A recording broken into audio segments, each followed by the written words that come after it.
Je m'appelle Julien Charles. J'ai fondé Seven Shapes en 2017.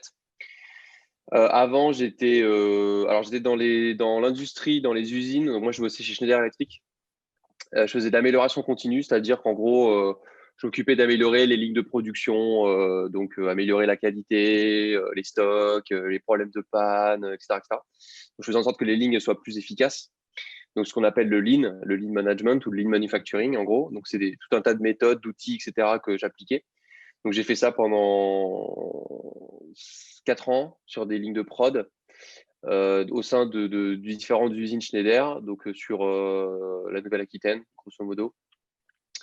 Et en 2008-2009, j'ai intégré Schneider Electric Consulting, qui est une société de conseil où là, ça m'a permis de mettre en place la même chose que je faisais chez Schneider, mais chez plein d'autres clients différents, des PME, des TPE, des PME, des ETI, des grands groupes. Donc, j'ai travaillé avec de toutes petites entreprises qui avaient 10, 15 personnes, jusqu'à des grands groupes comme Caterpillar, Forestia, Brinks, etc., etc. Quand j'étais consultant comme ça, donc là, je l'ai été pendant 6-7 ans à peu près.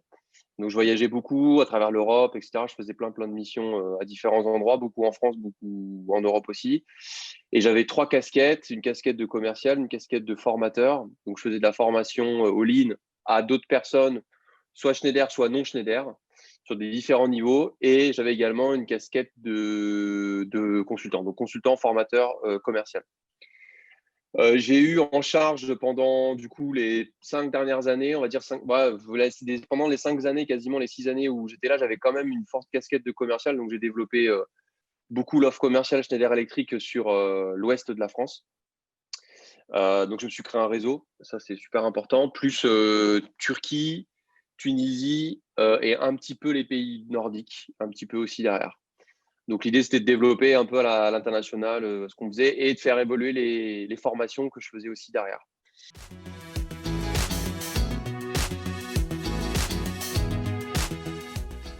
En 2016, je décide de quitter Schneider Electric Consulting. J'avais eu l'idée en 2014-2015, en fait, de digitaliser les différents jeux de plateau, enfin d'avoir une solution digitale pour les différents jeux de plateau. C'est-à-dire qu'on avait des jeux où on pourra apprendre les principes du lean pendant les formations avec des Lego, des jeux de pliage, des jeux de dessin, etc. Et c'était intéressant, mais c'était tout en présentiel et on essayait de vendre des boîtes de jeux de plateau, mais on n'y arrivait pas forcément. Et donc, je me suis dit, est-ce qu'on pourrait les digitaliser et en faire quelque chose de online? Voilà. Donc, moi, j'y connaissais rien du tout au développement informatique, au graphisme, au web. Je connaissais strictement rien du tout. Et donc, en 2015, je rencontre Frédéric Covin-Doumic, qui est devenu mon associé plus tard, qui avait un studio de jeux vidéo. Donc ça, c'est à travers le Grand Angoulême. Ils m'ont mis en relation avec Frédéric et ensuite, on a discuté un petit peu et j'ai fait tester le jeu de plateau que j'avais. J'avais un jeu avec des Lego pour apprendre à améliorer une ligne de production de petits avions en Lego. Et je lui dis, est-ce qu'on pourrait digitaliser ce truc? Et elle me dit, bah ouais, carrément, on pourrait, etc. On peut bosser ensemble. Donc, je monte Seven Shapes avec déjà premier objectif. Donc, j'avais mon chômage et je me suis dit comment je peux commencer à faire de l'argent de manière à avoir un peu d'argent pour payer ces prototypes parce que c'était un proto. Donc, je fais du freelance. Donc, je monte ma première boîte en fait qui était Seven Shapes Consulting où je fais du freelance et j'accompagne des PME dans le lean toujours autour de chez moi. Donc ça me permet de gagner de l'argent, ça me permet de payer mes prototypes, ça me permet d'avoir mes premiers stagiaires puis salariés. Et de ce premier jeu, je le mets dans les mains des gens directement. Et ça plaît. Alors, c'était tout pété au début, hein, ça n'a rien à voir avec ce qu'on fait aujourd'hui, mais c'était une première base, en fait, un premier produit viable, en fait, qui montrait qu'il y avait un fit avec le marché, qu'il y avait une vraie attente derrière. De fil en aiguille, je continue en 2017 et 2018 à faire du conseil et des cours, donner des cours en école d'ingénieur. Ce premier produit, je l'améliore, on constitue l'équipe. En 2018, on est 3, 4 à peu près. Le produit s'améliore, on fait nos premiers salons, on commence à avoir les premiers leads. Voilà, la région nous accompagne. Et donc, fin 2018, début 2019, j'arrête complètement le conseil, en fait. J'arrête les cours parce que je me rends compte que Seven Shapes est en train de prendre plus de place que le temps que j'ai à consacrer pour faire du conseil. Et donc, on fait une levée de fonds. À ce moment-là, Frédéric me rejoint avant la levée de fonds, devient la DG en fait, et moi je reste le PDG. Et on fait une levée de 700-800 000 euros là en 2019, qui a permis d'ouvrir complètement le commercial, et on passe vraiment un vrai cran commercialement en 2019.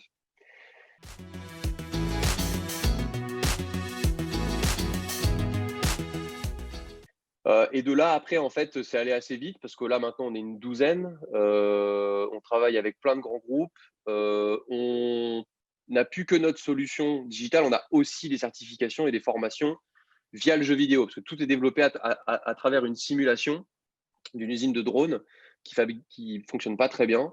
Et ton but, en tant qu'apprenant, c'est d'apprendre à l'améliorer avec les principes du Lean, qu'on t'apprend à travers des vidéos, des notions, des défis, comme dans SimCity, et des petits quiz.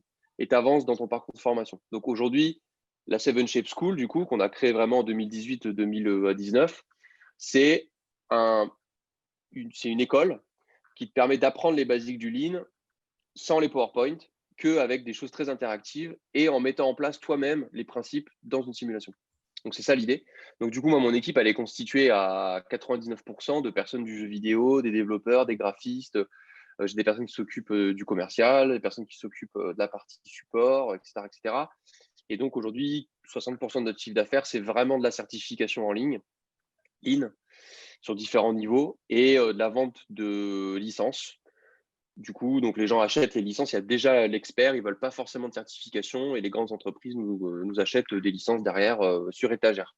Donc l'idée avec Seven Shapes, c'est d'essayer de faire un modèle qui scale, parce que le modèle type service que je faisais, c'est je vends mon temps, et donc je suis limité avec mon temps. Donc c'est à ce moment-là où tu recrutes quelqu'un, puis une autre personne, ça. Et donc plus tu as de monde, plus tu peux faire de chiffre d'affaires. L'idée de Seven Shapes, c'est que on va arriver à un moment donné, on aura assez de monde en fait, et on va pouvoir vendre beaucoup plus. Donc c'est ça aussi le modèle de la startup, c'est qu'on vend du produit sur étagère, on fait un tout petit peu de customisation marque blanche, mais c'est tout, on va pas plus loin que ça. On fait des partenariats de temps en temps où on développe des choses un peu plus spécifiques, mais c'est très rare, où c'est toujours en vue de vendre des choses très standards. Et donc le modèle de la school, c'est une école en ligne qui permet de former beaucoup de monde très rapidement et d'avoir les mêmes niveaux de certification ou le même niveau de résultats en fait qu'une formation classique en classe ou avec des slides en ligne, quoi, en gros. Donc c'est un peu ça l'idée. Et donc aujourd'hui, on est plutôt une quinzaine maintenant là, plus que 12, on est 15.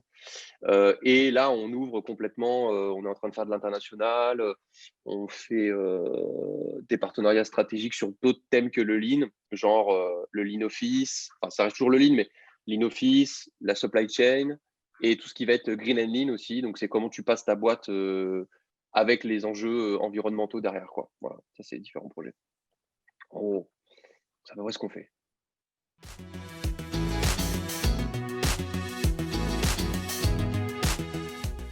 Je pense que, alors, l'avantage que j'ai, moi, on va dire, c'est un avantage, mais c'est que du coup, je connais extrêmement bien le marché, puisque j'ai été confronté à toutes les boîtes de conseil très rapidement.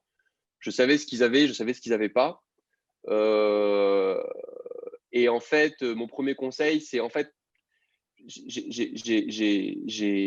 comment dire, je pense, alors, le premier conseil, c'est pas trop, alors, se mettre en risque, mais d'avoir toujours un peu, comment dire, pas forcément le plan B, mais moi, le fait que j'ai fait du conseil à côté, ça m'a permis de faire du bootstrap, c'est-à-dire d'alimenter ma boîte et de me dire quand même, à un moment donné, si ça marche pas, j'ai quand même ça.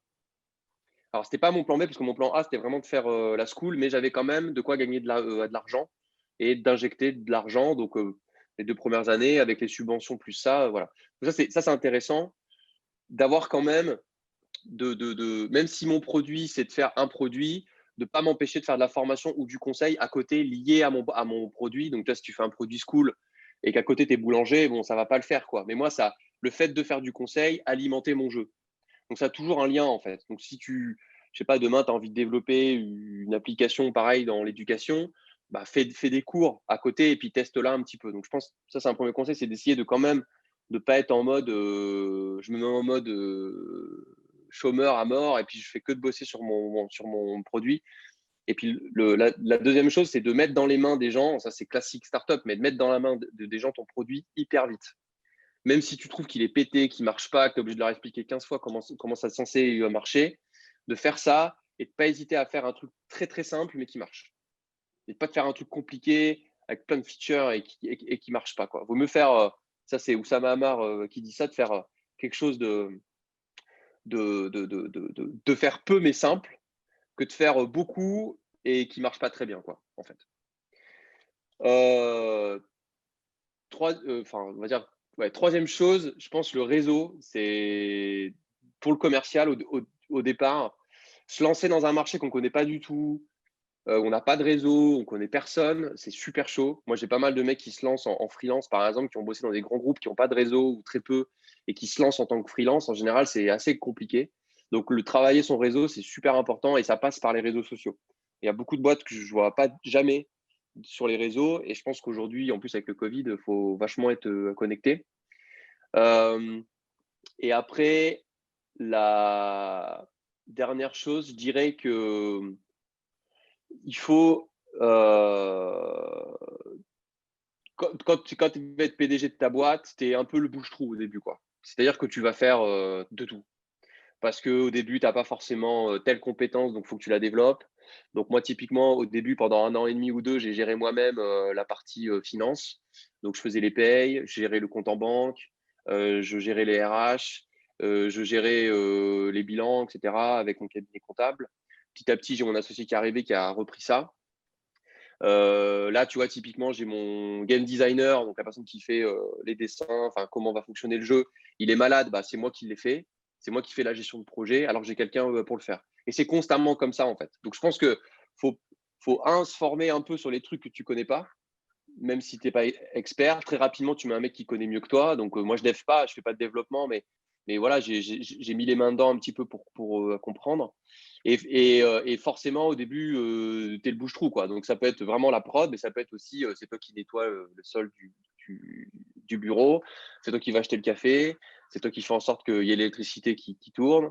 Enfin, voilà, tu fais tous ces trucs-là qui ne sont pas forcément la première chose. Tu te dis, bah, tiens, le CEO, lui, c'est la vision, c'est la culture. Mais en fait, je pense que la première chose, c'est surtout que tu fais le bouche-trou, quoi. Tu fais le bouche-trou constamment, quoi, en fait. Et je pense qu'il faut être prêt à ça.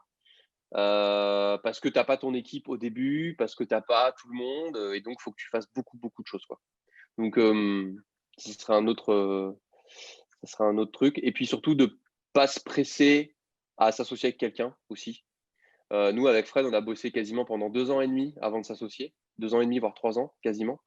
Et donc, c'est important de bien comprendre comment fonctionne la personne et pas chercher un associé à tout prix, quoi. Ça, c'est super important derrière. Et puis, voilà, l'autre conseil, c'est surtout de pas forcément vouloir monter une boîte tout de suite. Ça peut être des projets d'abord, hein, et voir si ça marche. Et puis ensuite, après, ça devient une boîte, quoi. Mais au début, moi, la school, je pensais que ça devait être un produit qui allait être un ajout à mon activité de conseil. Au départ, je croyais que c'était ça. Puis finalement, en fait, le produit, il a pris le dessus. Mais au départ, c'était plutôt, j'ai un petit outil supplémentaire pour faire apprendre aux gens les méthodes du lean plus facilement. Mais finalement, c'est devenu une vraie boîte et un vrai produit, quoi. Donc c'est parti comme ça, quoi. Mais au départ, je me voyais continuer à faire du conseil, de la formation, même si je kiffais plus trop ça. Mais voilà, j'ai fait le projet et puis c'est parti, quoi.